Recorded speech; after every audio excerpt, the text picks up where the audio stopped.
प्यारे बच्चों, आज भाषा विषय की कक्षा में सभी लोगों का स्वागत है। भाषा का एक प्रमुख अंग है व्याकरण, क्योंकि व्याकरण का मतलब ही है भाषा के प्रयोग के नियमों का संग्रह। किसी भी भाषा के प्रयोग के जो नियम हैं, सूत्र हैं, उनके संग्रहित रूप को ही व्याकरण कहते हैं। तो आज हम हिंदी भाषा के व्याकरण का एक भाग है क्रिया। क्रिया के बारे में हम पढ़ेंगे। यह वीडियो मैं आपको इसीलिए बना करके दे रहा हूँ क्योंकि प्रत्यक्ष रूप से हमारी कक्षाएं शुरू नहीं हैं।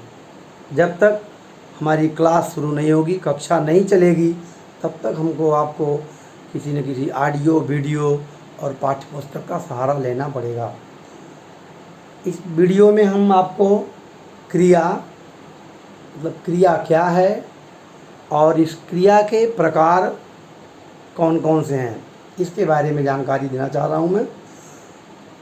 क्रिया से पहले शब्दों के 3 भेद आप पढ़ चुके हैं: संज्ञा, सर्वनाम और विशेषण। जैसे संज्ञा में हमने पढ़ा था कि संज्ञा की परिभाषा, फिर संज्ञा के प्रकार, उसके बाद सर्वनाम, सर्वनाम के प्रकार, फिर विशेषण और विशेषण के प्रकार। उसी तरह से आज हम क्रिया की परिभाषा और फिर क्रिया के भेद या क्रिया के प्रकार के बारे में जानेंगे। सबसे पहले हम देखते हैं क्रिया किसे कहते हैं। तो पहले हम क्रिया की परिभाषा लेते हैं। क्रिया की परिभाषा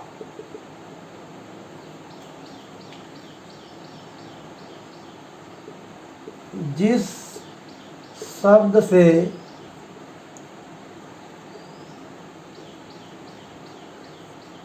किसी काम का करना या होना ज्ञात होता है,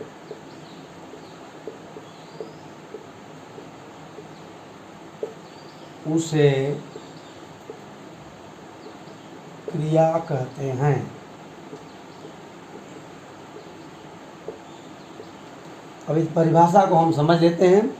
हम लोग अपने घरों में काम करते हैं।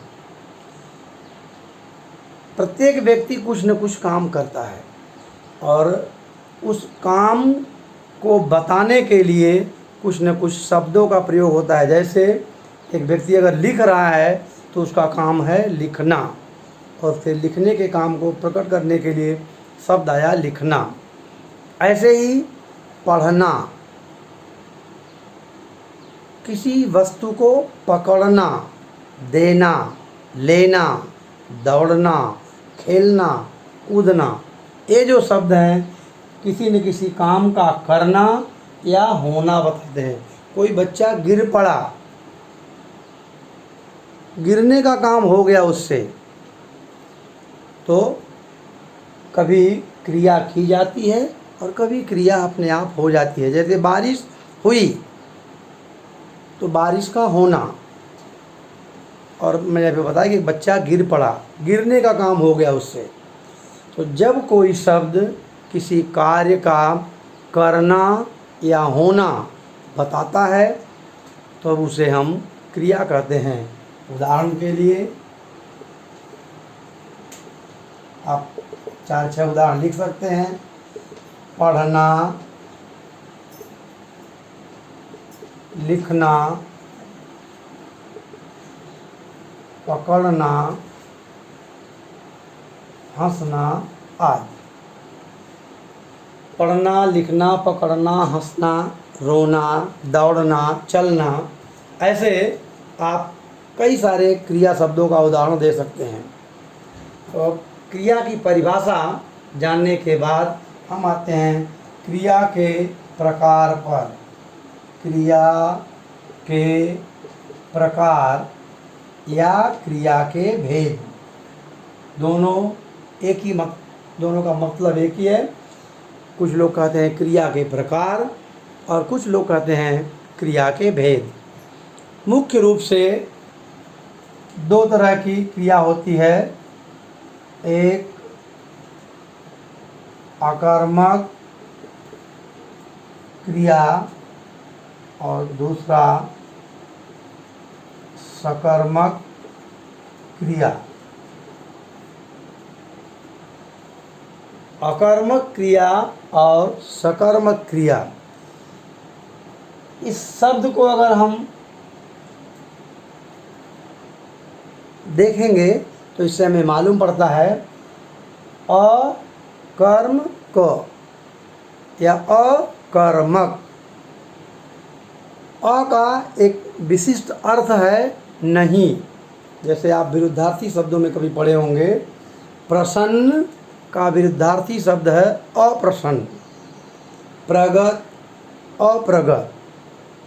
तो अकर्मक और क्रिया हमने देखा ही है, जिस क्रिया का कर्म आमिष नहीं, जिस क्रिया का कोई कर्म न हो उसे हम अकर्मक क्रिया कहते हैं। जिस क्रिया का कोई कर्म नहीं है उसे हम अकर्मक क्रिया कहते हैं। और स माने सहित कर्म, कर्म सहित जिस क्रिया का कर्म होता है उसे हम सकर्मक क्रिया कहते हैं। जिस क्रिया का कर्म नहीं होता उसे अकर्मक क्रिया, और जिस क्रिया का कर्म होता है उसे हम सकर्मक क्रिया कहते हैं। अब हम एक दो उदाहरण के द्वारा इस अकर्मक और सकर्मक क्रिया को समझने का प्रयास करेंगे कि अकर्मक क्रिया कैसे प्रयुक्त होती है, अकर्मक क्रिया वाले वाक्य को हम कैसे पहचानेंगे और सकर्मक क्रिया वाले वाक्य को कैसे पहचानेंगे। एक उदाहरण लेते हैं, मोहन पत्र लिख रहा है। मोहन पत्र लिख रहा है। इससे पहले हम लोग पढ़े थे कि वाक्य में हिंदी भाषा के जो वाक्य हैं उनका क्रम क्या होता है। व्याकरण की दृष्टि से उनका क्रम है, सबसे पहले कर्ता, बाद में क्रिया और कर्ता क्रिया के बीच में कर्म। थोड़ा सा हम आपका समय लेंगे, विशेषतर होंगे। कर्ता, क्रिया और कर्म। कर्ता का अर्थ है क्रिया को करने वाला। वाक्य में अगर कोई काम हो रहा है उस काम को करने वाला जो व्यक्ति है उसे हम कर्ता कहते हैं व्याकरण की भाषा में। और कर्ता के द्वारा कुछ हो रहा है, किया जा रहा है, वह क्रिया है। और क्रिया कौन सी है, अक्सर हम अपने घर में देखते हैं, हमारे घर के बड़े लोग बोलते हैं कुछ काम करो, जाओ ये काम करो। तो कोई काम होगा तभी हम करेंगे, काम ही नहीं तो क्या करेंगे।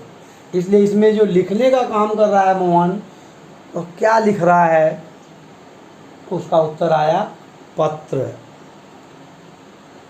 कर्ता, कर्म और क्रिया को पहचानने के लिए सामान्य रूप से 3 प्रश्न करते हैं। काम कौन कर रहा है, उसका उत्तर मिला मोहन, तो कौन का उत्तर हो गया कर्ता। क्या कर रहा है, लिख रहा है, क्या का उत्तर हो गया क्रिया। और क्या लिख रहा है, कौन सा काम लिखने कर रहा है, तो हो गया पत्र, तो ये हो गया कर्म। अब ये कर्ता, कर्म और क्रिया की स्थिति जानने के बाद हम वापस आते हैं ये वाक्य जो हो गया, ये हो गया आपका सकर्मक, सकर्मक क्रिया। क्यों? क्योंकि इसके पहले भी हमने देखा था, अगर कर्म मालूम है, कर्म दिया गया है, तो वह सकर्मक क्रिया होगी। यहाँ पत्र, इस वाक्य में कर्म है, कर्म मालूम है, इसलिए इसे हम सकर्मक क्रिया कहेंगे।